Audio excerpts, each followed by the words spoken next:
Phone tapping కేసులో SIT అధికారులు దర్యాప్తు ముమ్మరం చేశారు. నిన్న మాజీ SIB chief Prabhakar Rao phone, ల్యాప్టాప్లను SIT అధికారులు స్వాధీనం చేసుకున్నారు. సెల్ ఫోన్, ల్యాప్టాప్లను ఎఫ్ఎస్ఎల్ ల్యాబ్ కు సిట్ అధికారులు పంపించారు.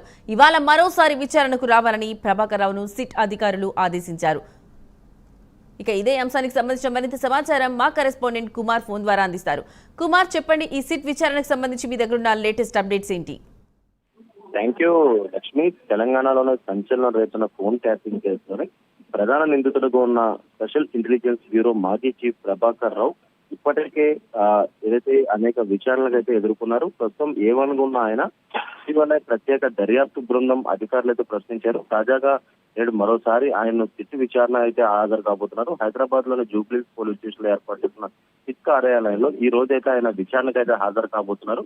ముఖ్యంగా ఈ ఫోన్ ట్యాపింగ్ కేసుకు సంబంధించి నిన్న ఏదైతే ప్రభాకర్ రావుకు సంబంధించిన ఫోన్ అలాగే ల్యాప్టాప్ కూడా స్వాధీనం చేసుకున్నారు. ఆ రెండింటిని కూడా ఇప్పటికే ఎఫ్ఎస్ఎల్ కి అయితే పంపించారు. ముఖ్యంగా అందులో ఉన్న డేటాని రిట్రీవ్ చేస్తే కనుక ఆ కేసుకు సంబంధించి అంటే ప్రభాకర్ రావు ఎవరెవరితో టచ్ లో ఉన్నారు, గతంలో ఏదైతే బీఆర్ఎస్ హయాంలో ఉన్న సమయంలో ఫోన్ ట్యాపింగ్ కేసుకు సంబంధించి ఏదైతే ఇటు రాజకీయ వ్యాఖ్యలతో ఆయన ఫోన్ టచ్ లో ఉన్నట్లయితే కొన్ని ఆధారాలు లభించిన నేపథ్యంలోనే దానికి సంబంధించి ప్రస్తుతం ఏదైతే విచారణ కొనసాగుతుంది.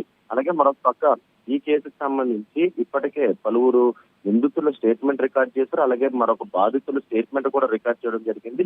అలాగే ఈ కేసుకు సంబంధించి ఇప్పటికే ప్రతి ఒక్కరు అంటే ఇటు ప్రణీత్ రావు నుంచి ప్రారంభించుకుంటే ప్రణీత్ రావు, భుజంగరావు, రాధాకిషన్ రావు వీళ్ళందరినీ కూడా విచారించారు. వీళ్ళందరూ స్టేట్మెంట్ కూడా రికార్డ్ చేశారు.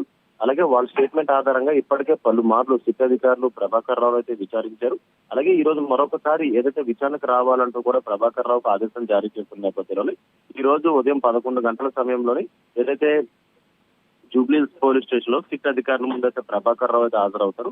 ముఖ్యంగా 2023లోని ఈ ఫోన్ ట్యాపింగ్ కేసుకు సంబంధించి సుమారు అంటే ఎవరెవరు ఫోన్లు ట్యాప్ చేశారు, ఎన్ని ఫోన్లు ట్యాప్ చేశారు అనే దానిపై ఇప్పటికే పోలీసులు గుర్తించారు. అంటే 2023 అక్టోబర్ నుండి మార్చి 15 వరకు కాల్ డేటాలోని ప్రభాకర్ రావు పోలీసు ఉన్నతాధికారులు అలాగే పలువురు బీఆర్ఎస్ అగ్ర నేతలతో కూడా సంప్రదింపులు జరిపినట్లయితే ఇప్పటికే గుర్తించారు. అలాగే ఇప్పటికే నిందితులను బాధితులు అలాగే నిందితుల స్టేట్మెంట్ కూడా రికార్డ్ చేశారు. కాబట్టి ప్రస్తుతం ఏదైతే వాళ్ళ స్టేట్మెంట్ ఆధారంగా ప్రభాకర్ రావు మరొకసారి ప్రశ్నించనున్నారు. 2023 నవంబర్ 15 నుంచి 30 వరకు ఏదైతే ఈ సర్వీస్ ప్రొవైడర్ డేటాలోని 618 ఫోన్ నెంబర్లు కూడా గుర్తించారు. అలాగే ఇప్పటికే దీనికి సంబంధించి ప్రణీత్ రావు ఏదైతే కొన్ని హార్డ్ డిస్క్ కూడా ధ్వంసం చేశారు. దాంట్లో డేటాను రిట్రీవ్ చేసే పనులు అయితే ప్రస్తుతం సిట్ అధికారులు అయితే ఉన్నారు. అలాగే మన పక్క ఇప్పుడు ఎఫ్ఎస్ఎల్ కూడా ప్రభాకర్ రావు ల్యాప్టాప్ అలాగే ఫోన్ కూడా పంపించారు. కాబట్టి వాళ్ళ ఫోన్ అండ్ ల్యాప్టాప్ లకు సంబంధించి మా డేటా కనుక రిట్రీవ్ చేస్తే ఈ కేసు చాలా కీలకమైన సమాచారం బయటకు వచ్చే అవకాశం అవుతుంది. అలాగే మరొక పక్క ఇప్పటికే ఇటు రాజకీయ వ్యక్తుల స్టేట్మెంట్ కూడా రికార్డ్ చేశారు. అలాగే దీనికి సంబంధించిన బాధితుల స్టేట్మెంట్ కూడా రికార్డ్ చేశారు. కాబట్టి ఈ కేసు రాజకీయ పరంగా కూడా పెద్ద యూటర్న్ తీసుకునే అవకాశం అయితే ఉంది Lakshmi. Right Kumar, thank you.